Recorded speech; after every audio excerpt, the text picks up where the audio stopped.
Upon returning home after his remarkable Olympic triumph at the 1936 Berlin Games, Jessie Owens found himself amidst a frenzy of celebration. It was during this time that Owens seized every opportunity to capitalize on his newfound fame. In no time, he teamed up with a New York agent and began profiting from his status as a one-man spectacle, outpacing local athletes in races before baseball games and other sporting events. An extraordinary race took place in late 1936 in Cuba, where he competed against none other than a thoroughbred horse, as the fastest human contender, Conrado Rodriguez, had withdrawn from the event. Starting with a 40-yard head start, Owens triumphed in the race, claiming a prize money of $2,000.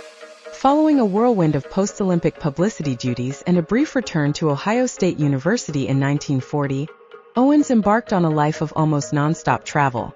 He constantly hit the road, whether it was to promote physical fitness among African Americans during World War II or to disseminate Olympic ideals during the Summer and Winter Games. In the midst of this hectic lifestyle, Owens found time to engage in several business ventures.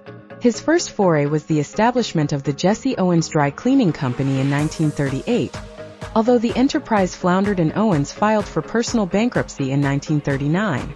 In addition, he was saddled with tax debts owed to the Internal Revenue Service due to non-payment of taxes on his earnings subsequent to the 1936 Berlin Olympics.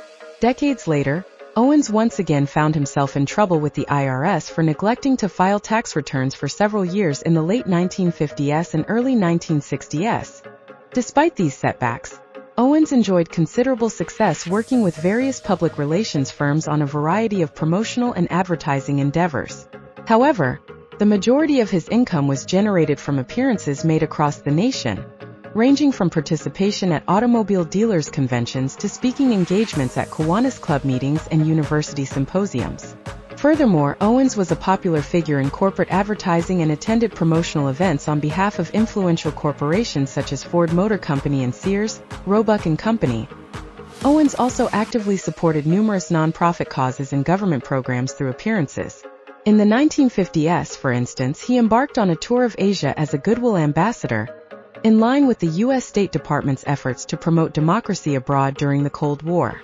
Owens continued to champion the Olympic movement by attending the 1956 Summer Olympic Games in Melbourne, Australia, along with several other former U.S. Olympic champions, serving as personal representatives of U.S. President Dwight D. Eisenhower. In 1973, he was appointed to the board of directors of the U.S. Olympic Committee, dedicating much of his time to advocating for athlete funding for equipment and training. Meanwhile, Owens devoted a significant amount of time to charitable organizations, primarily serving as a role model for young individuals through his involvement with the Boys Clubs of America and his association with the ARCO Jessie Owens Games. Throughout his journey, Owens was honored with statues, plaques, and other tokens of recognition. 4 years before his passing in 1976, President Gerald Ford bestowed upon Owens the Presidential Medal of Freedom, the highest civilian honor granted by the U.S. government.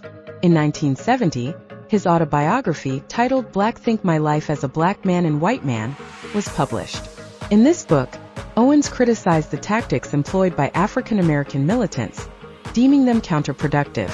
Although Owens himself had endured discrimination as an athlete, exemplified by the denial of accommodation for his family at several hotels in New York upon their return from Berlin, he delivered a message that shared his belief that anyone could achieve their dreams through relentless hard work and perseverance.